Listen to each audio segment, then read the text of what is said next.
The Chicago Bulls defeated the defending champion Boston Celtics yesterday in what could have honestly be their best quality win of the season. The Bulls also find themselves on a 3-game winning streak and winners of 5 of their last 7 games. How much of this is a mirage? How much of this should be believed? We're going to talk about it all and more right after this. You are now tuned in to Chicago Bulls Central, your number one place for all Chicago Bulls news and content.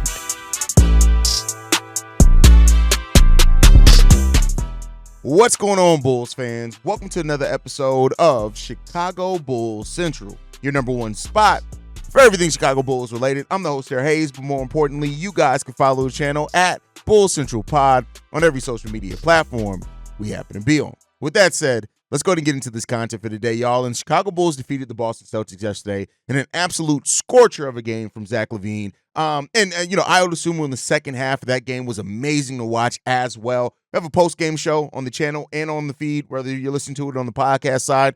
Go and hear my immediate thoughts after that game there. I want to more so talk about this Bulls winning streak, right? And how much of this can be believed.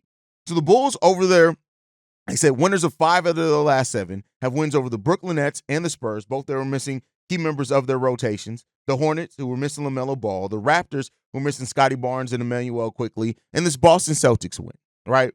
And in looking at this, right, the thing that I look at when it comes down to it is that last night was the best quality win of the season. I said it in the intro. There's probably it was a team with the Boston Celtics. They were at full power. Boston Celtics had a cold shooting night. But the Bulls also were a very active defensive team last night. And the Bulls quietly are starting to really improve defensively over the last couple of games.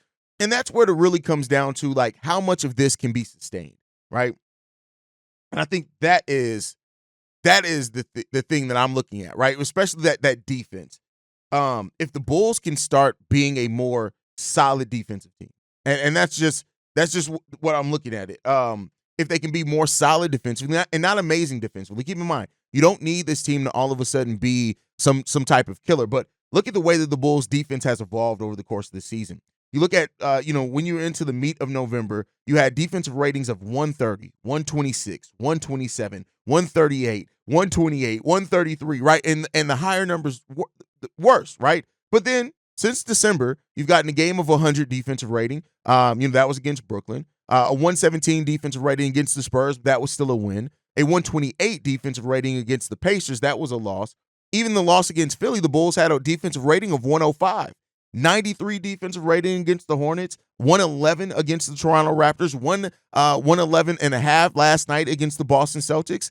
And again, 110 is the average, right? And the Bulls being below averages is fine because we know that we don't have the necessarily like lockdown and the perimeter defenders and things like that. But the Bulls are starting to trend upwards defensively.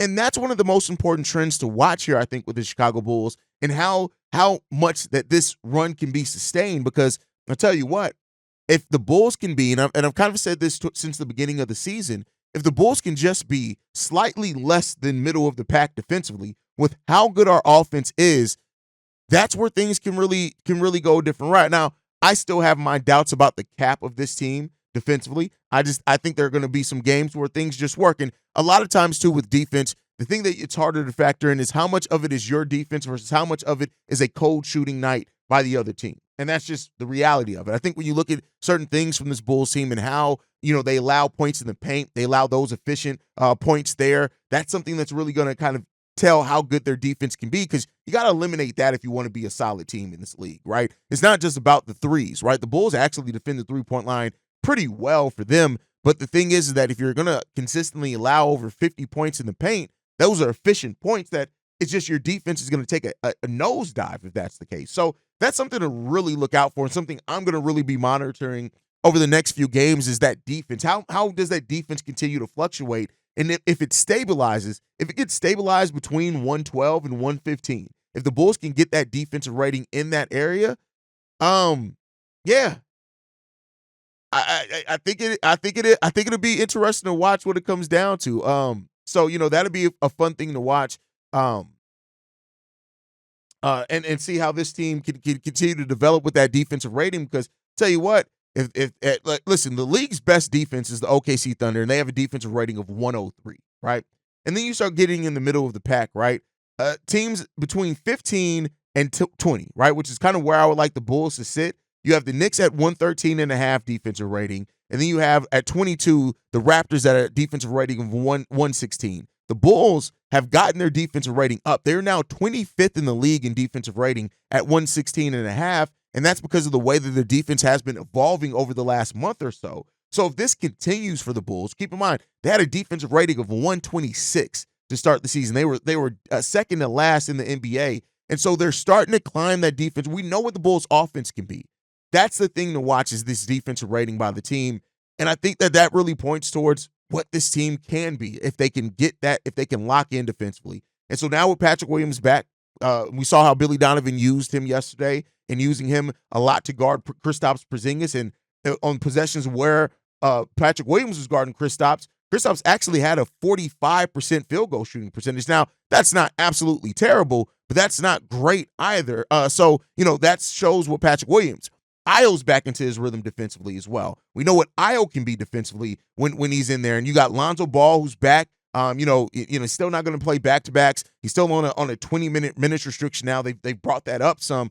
But that and Julian Phillips, and when Dalen Terry comes back. And so we'll see what this team can be defensively. But that brings me to some of the good and some of the bad so far of the season for the Bulls. So far, let me be clear. The best thing about this Bulls team is this is a fun team to watch. And there were times at last season, even when the Bulls were winning, over the last few seasons, I say, even when the Bulls were winning, it was not a fun brand of basketball. And I think that's something, I know that's more of a fan experience, right? When you talk about, well, was the game fun or not? But it is something as far as the enjoyment of watching Bulls games. And when this Bulls team is in rhythm offensively, it's a special team to watch. And when you have a Zach LaVine as well, who's averaging one of the least amount of shots per game in his career, but has learned that ability to pick his spots. One thing that Steve-O said, I think it was last year, that I felt was a great pull from Steve-O, is that he said that Zach LaVine, it doesn't feel like Zach LaVine really gets to his spots easily. Like, it doesn't feel like Zach LaVine consistently does that. He doesn't pick his spots. And Zach LaVine is doing that probably better than any other point of his career. And it's just picking those spots and getting to that and understanding how the ebbs and the flows of the game goes and when he needs to take over versus, hey, I can pass more now. Let me focus on my rebounding. Let me take one of the better perimeter defensive assignments, which he's done more this season as well. And that's really played a huge part into Zach LaVine just being the impact player that he has been this season. So the Bulls are just a fun team to watch. They are a fun brand of basketball. When these guys get out rocking and rolling, even without like Josh Giddey last night, like this team still pushed the pace. They still rebounded well as from the guard position. We out-rebounded the Boston Celtics by 11 rebounds yesterday. So all those things were still there and evident for this team, even with missing a big part of what was that kind of the engine of that offense. And so, it still hasn't really uncovered. And I got to admit my own wrongs in this one, right? Coming into this season, when Kobe was still playing well, Zach was playing well, Vuce was playing well, Kobe was playing well probably the first 8 or 9 games of this season. I was like, I think this is it. Like, I don't know how much more this team can get better from this point offensively because of how efficient they were playing offensively. But now you're starting to see kind of that natural kind of, they understand how and where to get the ball to Vuce better than what they have in any other part of the season. It seems like that's been a concerted effort. And then you got players like Julian Phillips who, like, Julian for a period of time there, it was a small period of time, but like Julian got into a rhythm and it was like, hey, right? So, and that's the part of playing your young guys who haven't played a lot for you in prior years, is that you could still uncover something with those guys. And so that's one of the best parts about this Bull season so far. The bad, of course, is the defense, and half-court offense is still very questionable. Even in, me talking about the defensive rating, it is improving, but it's still not as consistent as I would like to see, but they're getting there, right? That half-court offense, though, I'll say this. The half-court offense is still and I said this a little while ago, is that the half-court offense is starting to be becoming a bigger concern than the defense, mainly just because that's what you're going to get as the season goes on, and teams learn you, teams understand you, they're game planning for you better. You're going to have some half-court offense. Now, I do think that Zach LaVine, Lonzo Ball, and Nikola Vucevic right now are keys to half-court offense for the Chicago Bulls. I think Kobe can be that. I think in the second half of yesterday's game, he started to do that again with getting in rhythm, cutting and getting to the rim and then passing it out. He had a dive where he made it, he collapsed the defense, passed it out to Julian Phillips, and it was a beautiful play. That's how we got used and accustomed to seeing Kobe White play last season But I think that Kobe can do that as well. But right now, Lonzo, Nikola Vucevic, Zach LaVine, and even Josh Giddey when he's back healthy are really keys to half-court offense efficiency for this Bulls team. And I think that if the Bulls can uncover that, just to be more efficient in half-court, because right now we have no half-court offense. It's when we're forced in half-court situations, it's really just dumping it off to Nikola Vucevic and hoping he's going to be able to make a bucket, or he's going to catch, he's going to pass it out and catch the open guy or the cutter. We just need more actions in the half-court, and so hopefully we start uncovering that with players getting in rhythm, things like that. Ayo could be a big part of that with his first step and his ability to drive as well. We got to get to the free throw line a little bit more consistently, but that's really kind of the bad so far. And one of the things as well that we've talked about a lot with this team is a lack of direction. And there are going to be a lot of Bulls fans that say because the Bulls are winning, they got a three. Somebody said it on last night's live stream. The Bulls have a 3-game winning streak in what's supposed to be a tanking year. The Bulls are not tanking. We've told you guys, me, BKR, the Kayak Boys, this is not a tanking team. They're trying to win basketball games. They may not have the talent to win some, and that may be why the front office does some of the trades that it does. It's to increase that chance, but this is not a team that's out there not trying to compete and fight for every win, and that's what's best for these young guys. Miles Vucevic didn't score a bucket last night. He did not. But, that's fine. It's going to happen in some games, right? It's just going to happen. He didn't have it last night. There are a lot of Bulls players that didn't have it at points last night, but he still played 10 minutes. We went more with THT. We went more with Julian Phillips because those were the guys that were bringing it. And that's how I love that part. That's always what I wanted to see from Billy Donovan. For a long time as Billy Donovan with the coach here, it felt like everybody came in, regardless of how they were playing or whatever. They came in at the right time. They played at the same time every game. They played the same minutes every game. And now really it seems like Billy Donovan and this coaching staff are building upon, okay, what's the matchups? Who's in rhythm? Who's playing well? And then how do we build off that, right? So that's one thing that we're seeing as well. But there's still going to be some people that complain about the lack of direction. And when you look at the big picture of things right now for the Bulls now hold the 8th seed outright, right? In the NBA, I think they have they got down to the 9th seed, because Indiana won yesterday. So right now, us and Indiana are still tied, right? Still tied for technically that 8th seed. They hold the tiebreaker because they have a win over us. And it's going to come down to like the Bulls the Brooklyn Nets are 10th, right? I don't expect that to keep on. The Detroit Pistons, they're right there. They're 4-6 in their last 10, but I do think that they're going to be competing for that last play-in spot. But the Bulls find themselves in a play-in picture at a time period where a lot of people thought right? Because I'm one of those guys as well, that the focus should be on keeping that top 10 pick. I'll tell you what, we know AK, if this team keeps winning and if this defense keeps improving, AK may look at it and say, playing is the way to go, right? And, we'll see what happens there. I think overall, right, we gotta see how much of this is going to be able to be sustained. And the Bulls sit in the period now. Their next 4 games are a big test to see how much of that can be sustainable. One more game against the Celtics, 2 games against Milwaukee in the next 4 games, and then we got a game against the Atlanta Hawks, and we'll see how the Bulls fare in those games, because I think that's going to tell a big story on what this team can really realistically do. And I'm excited to see it. We'll see what it brings. But with that said, we also got from Jake L. Fisher, again, kind of more conversation around Nikola Vucevic and the fact that Nikola Vucevic's trade market is actually growing. Jake L. Fisher reported that centers right now that are around that $20 million benchmark are becoming very valuable out on the trade market as the trade deadline nears. He mentioned Jonas Valanciunas, Robert Williams III, and he did say that there is a shift right now that's happening to acquire multiple bigs by teams and to have bigs with different types of play styles. He went on to talk about how the OKC Thunder got Isaiah Hartenstein, a pair with Chet Holmgren. He talked about the Boston Celtics and the bigs that they have there, right? And I even think that you can look at the New York Knicks when Mitchell Robinson comes back healthy. What are they going to do? So we know that this is a copycat league, and teams are going to try to imitate or put themselves in a position to be able to compete with some of those teams. And Fisher went on to say that there are championship level teams are starting to aim for multiple bigs, right? It said that the Clippers are on the hunt for a switchable reserve to pair with Zubac. That the Golden State Warriors right now are looking for a big with adequate size to pair with players like Draymond Green and Trace Jackson Davis. That is where it comes in at. He talked about Nikola Vucevic, and he said that he fits well with the Warriors with Green at the 4. He allows Green to play that more natural 4 position. And he also said that he could pair nicely with Anthony Davis with the Los Angeles Lakers in that front court. He also mentioned that the Memphis Grizzlies could be a team that could be eyeing to look to pair Vooch with a Jaren Jackson Jr. So this is really interesting part of this because it seems like Nikola Vucevic's trade market is really growing pretty fast. And keep in mind, this was a player that just last week we didn't hear much about. And that is what trade rumors will do, right? You heard that the Miami Heat could be interested in acquiring Vooch to move Bam back to the 4. Now it's funny that less than 24 hours after that, we're hearing that Los Angeles Lakers could be looking to move AD to the 4. The Warriors could be looking to have Tracy Jackson Davis and Draymond more naturally at the 4 for Vooch to pair with them. And then Jaren Jackson Jr. and Nikola Vucevic as the 4-5 combo there in Memphis, even though they got Zach Edey. But I know my boy Corn's going to be like, oh, my God, no.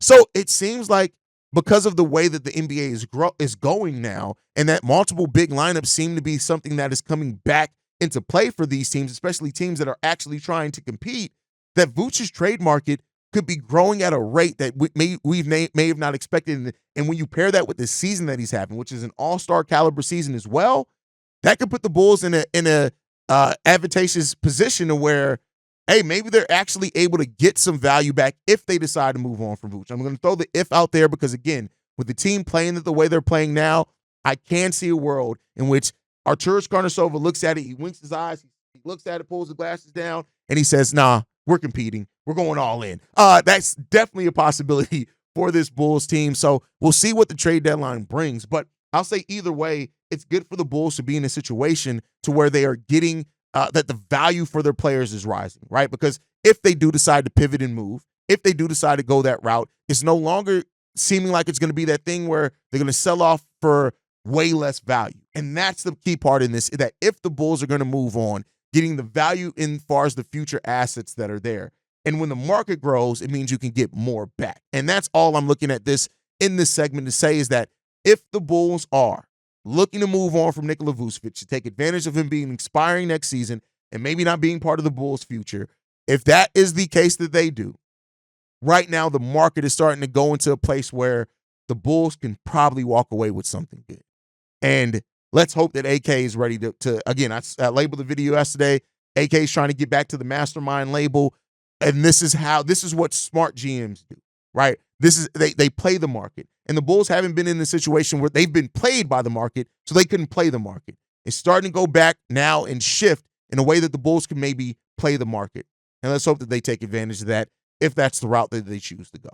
But with that said, I want to end this on something positive as well. I almost came into this episode wanting to talk more about Kobe White's slump, but I said rather than do that, let's talk about a player who came out of slump. Let's keep the positivity going right now. I want to talk about Ayo Dosunmu. When you look at the way that Ayo Dosunmu's season started, in the month of October to start the season, throughout the first 5 games there, Ayo Dosunmu was averaging 7 points per game on 39% shooting and 14% shooting from the three-point line.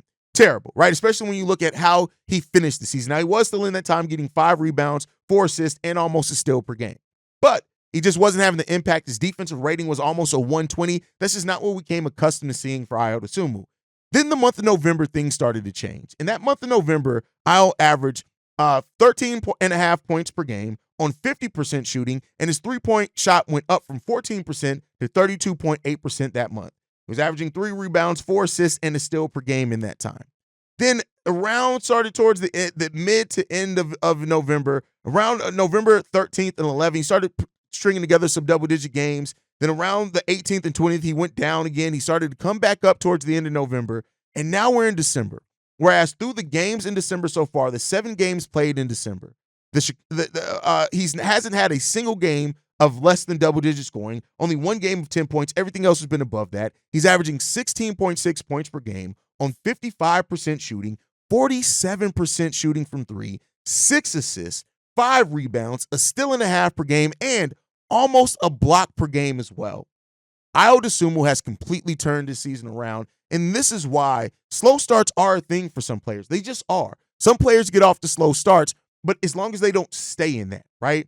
And that's the key part of this. And Ayo Dosunmu, especially last night's game, when you look at how he played in the second half, with 12 of his 17 points coming in the second half of that game, the defense being on point for him and taking players off the dribble, and the confidence you could tell was building over the course of that game, Ayo Dosunmu was right back to where he finished last season off now. And yeah, of course, You want to see Ayo start off the season that way. There's still a lot of season left to be played, but Ayo has the confidence, he has the momentum, and he has the skill, and he is playing amazingly well right now for the Chicago Bulls team. And I think that the growth of Ayo has also helped. When you talk about the defense of the Bulls getting better, with Ayo getting better defensively over the course of the season and finding back his rhythm on that defensive side of the ball. Listen, part of the reason why Joe Mazzulla and everybody was frustrated, not only because of the refs and Tony Brothers, was because Ayo was cooking their ass last night.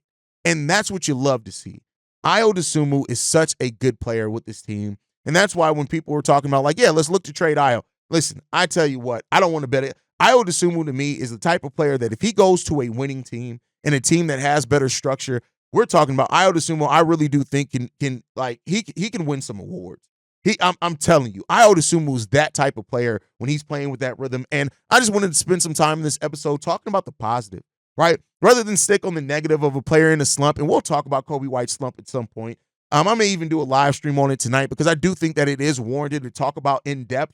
But Ayo Dosunmu's been such a good player, and he's gotten so much better as this season goes on. Month after month, he's improving. And I can't wait to see how this all comes together for Ayo in this season. But shout out to Ayo Dosunmu for having the season that he's having and being the impact player that he has been for the Chicago Bulls. And we're going to need even more of it, especially as long as Josh Giddey's out. But that's my time for today. Make sure you guys are following the show at Bull Central Pod. You can send us any feedback, questions, comments, concerns. bullcentralpod@gmail.com. Lastly, if you want to leave a text message and our voicemail for the mailbag, the number to do so, 773-270-2799. We are the number one spot for everything Chicago Bulls related, but that's thanks to you lovely and beautiful people. And like I like to end every episode on, go Bulls. Love you guys. See red if you can, y'all. Peace. This has been a presentation of the Break Media.